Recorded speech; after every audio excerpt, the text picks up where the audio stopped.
Our shows are usually just chaos, but like, you know, somewhat controlled. It's a thing where I don't really think we plan much out, and I mean, there is a light plan. I mean, there's a set list and there's, you know, whatever, but there's there's a stage, and you know you got to stand. It's pretty much. I got to stand in front of a microphone, but in general, we're kind of like pretty unhinged. Pretty much 2 anchors right here, and 2 fucking roundabouts right here.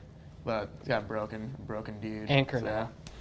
Yeah, he's a little bit more anchored now. Now he's an anchor man.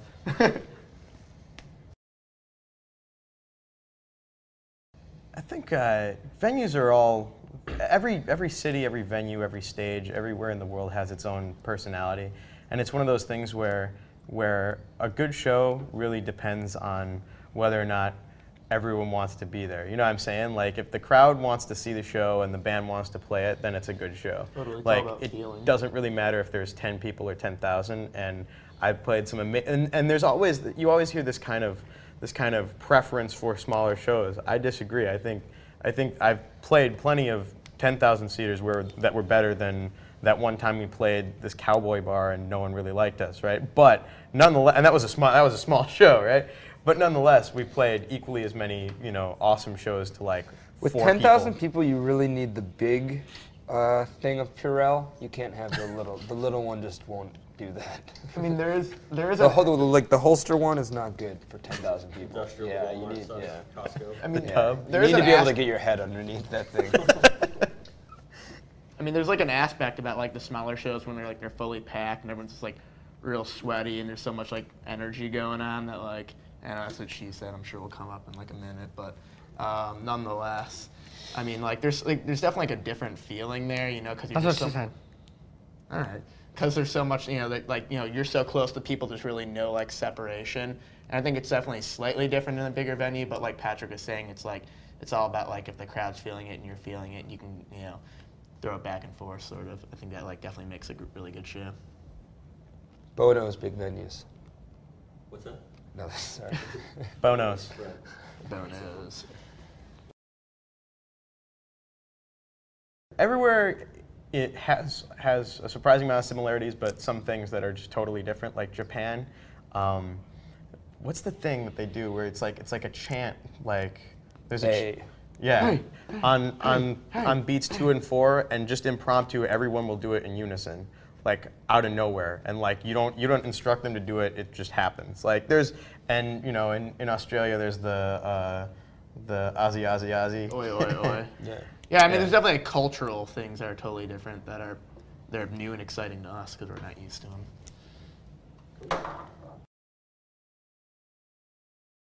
I think this record, I think Infinity on High, more than any other record we've done, I think we were really just we just did it. I think we were just excited to do it, and I don't think we really worried about what the outcome would be. Because I think at this point in your career, you know what I mean, like everyone's worried about, you know, the make or break times, you know, how, you know, like this is going to determine the rest of your career. It's kind of the same stuff you're being told in high school, you know, or whatever. And it's like just do something, just be happy with what you do, because as long as you don't, you know, as long as you don't make yourself look stupid, you know what I mean, as long as you believe in the music, you know, and you're writing it for the same reasons that you ever did, you know. So that's kind of one of the things about this album is oddly enough, I think it was the least pressure record. I mean, I think a big thing that defines this record is like there's a couple songs on there. I think Thanks for the Memories. I think You're Crashing But You're No Wave. I think Afterlife of the Party. These are all songs that we couldn't thematically have done on our last records, you know what I mean? Again, that, you know, are you taking yourself too seriously, or are you taking yourself not seriously enough kind of problem, you know? I think now, again, and that thing I was talking about where we just didn't really worry what anyone said, we kind of just went for it, and stylistically I think it kind of jumps at a bunch of different things. I think it opens us up too, because I kind of felt like at this point in a career, you know what I mean, you decide whether or not you're going to sound exactly the same until until the day you die, or if you're willing to like make some changes here and there, you know what I mean? Yeah, I mean, I think that's one of the things about our band is that we were never really the most outgoing dudes in the first place. We were never really the because it's one of those things where there's, you know, you as a musician, as an entertainer, you know, falling under that or whatever. But then there's this idea that everyone has to be entertaining, you know, at all times, right? And that was never really us. We were never. I don't really fancy myself to be that interesting, right? And I think that's one of the things is that, I mean, you kind of juggle between, you know, trying not to be rude to people and, you know, making sure that everyone knows that, you know, no, it's totally cool. I'll, you know, whatever it is, you know, whatever someone's expectation is. But at the same time, maintaining like, but I am kind of this boring schlub, you know, if you, you know, hi, you know, and so I think it's kind of just that dichotomy or whatever. I think it's weird because when we started, Pete was probably much more outgoing than he is now, and I was probably much less. And I think it's just one of those things where like it levels you out. You know, people what I are mean? so fascinated with change and the idea of other people's change. It's like, how do you not change in 4 years? And it would be kind of embarrassing as a human being to have no change and be the same person you were like 4 years ago. And it would be unauthentic, you know? And I think that that's one of the things that bothers me is that I expect that our fans will change too, and you know, some will change with you, and some will change and take a totally different path, you know, or whatever. But it's like, it's always the, hey, how come you guys changed? You guys suck now. Be how you were. Versus the, man, these dudes make no progression at all. It's just kind of like a no-win situation. You know? can't please can't please anybody all the time. But I mean, Me and Patrick were talking about it. You can't make everybody unhappy all the time. We've had some moderate success, and I think that opens up, you know, the opportunities to be able to do other things and pursue other things that you love doing. And I think I don't know, like you already got to like work on your pet project, the thing that makes you most happy, and the thing that you want to put 100% into, and then you know, you can kind of like work on these other things without like necessarily like worrying about how well it's going to do, just worrying about like, you know, how good it's going to be for yourself, and as long as like you're doing it up to your own standards. And I think like, I don't know.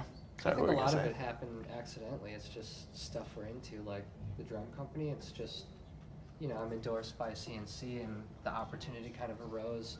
They needed to expand, and you know, they sold some of the company, you know, to anyone who was willing. And I don't care financially how it does. It's just a company I believe in, and like, you know, a small local hometown company, and I really wanted to support that. And I think this, you know, it's similar for everyone. I think, yeah. I Things happen. mean, you just have to be 100% behind it. You can't like back a product or something like that and like just put it in half-ass. Yeah, that anytime anybody brings up this question to us, it's always articulated in like a Forbes 500 kind of way, rather than a kind of like Warholian kind of aspect, where it's like you just want to make an impact on pop culture, and I feel like in a place where we're able to do that legitimately, and so you can make an impact in other areas and make them cohesive and all fit together. And it doesn't really like, if people ever knew what our money situation was like, it's like, I have a lot more money than I ever thought I would, but I probably have a lot less than anyone thinks I really do. You know, you know what I'm saying? And I think that's, I mean, I think Dylan said it, and a lot of people have said it, but it's, you know, it's like you've got to have a hobby, and you know, our hobby got too big, you know, so now you need a hobby from the hobby. And one of the things too is I think hobby. Sometimes you see things that you want to exist that don't exist, right? There are records that I want to hear that haven't been recorded yet, so I try to make them. It's one of those things where simply there was clothing that he wanted to see that didn't exist. There are drums that you wanted to play that didn't exist, guitars, etc. You know what I'm saying? So it's like that's why you do it, you know.